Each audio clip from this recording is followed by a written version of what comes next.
Super cup champion হলেও আইএসএলের league টেবিলের ষষ্ঠ স্থান দখলের ক্ষেত্রে যে জয়টা প্রয়োজন লাল হলুদের জন্য, সেই জয়টা কিন্তু এখনও তারা খুঁজে বেড়াচ্ছে। নর্থ ইস্ট ইউনাইটেডের সাথে দুর্দান্ত লড়াই করেও কিন্তু ম্যাচটা লাল হলুদকে হারতে হয়েছে।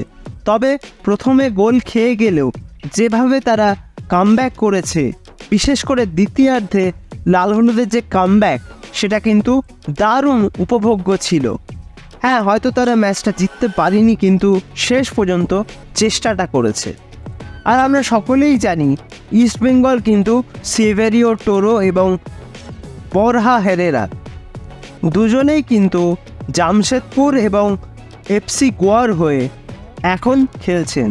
তো তাদের পরিবর্তে যে দুজন নতুন বিদেশিকে ইস্টবেঙ্গল সাইন করিয়েছে, ফেলিসিও ব্রাউন ফোবস এবং ভাস্কেস, দুজনেই কিন্তু গত ম্যাচে মাঠে নেমেছিলেন এবং ফোবস কিন্তু প্রথম ম্যাচে নেমেই কিন্তু গোল পেয়েছেন এবং ভাস্কেসের খেলাও কিন্তু বেশ ভালো লেগেছে। তিনি কিন্তু মাঝে মাঝেই দারুণ কিছু থ্রু বল ইস্টবেঙ্গল স্ট্রাইকারদের জন্য বাড়িয়ে দিচ্ছিলেন এবং এটা বলাই যায় এই প্লেয়ারটি যত ম্যাচ খেলবে তত কিন্তু ইস্টবেঙ্গল মাঝ মাঠে ফুল ফোটাতে পারেন। কিন্তু এত কিছুর মধ্যেও কিন্তু নতুন সমস্যায় পড়তে চলেছে লাল হলুদ।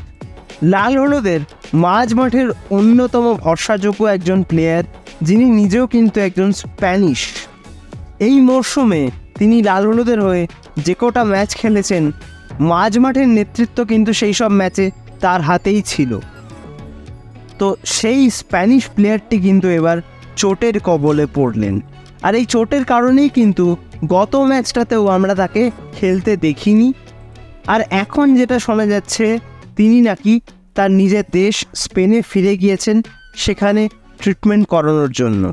তবে যে আপডেটটা আমি সব জায়গায় দেখছিলাম যে তিনি ফুল রুলড আউট হয়ে গেছেন বাকি সিজনের জন্য, এরকম একটা আপডেট বেরোচ্ছিল, সেইটা কিন্তু পুরোপুরিভাবে সত্যি নয়। কারণ এখনও পর্যন্ত যা আপডেট, তিনি কিন্তু পুরোপুরি সিজন থেকে রুলড আউট হয়ে যাননি।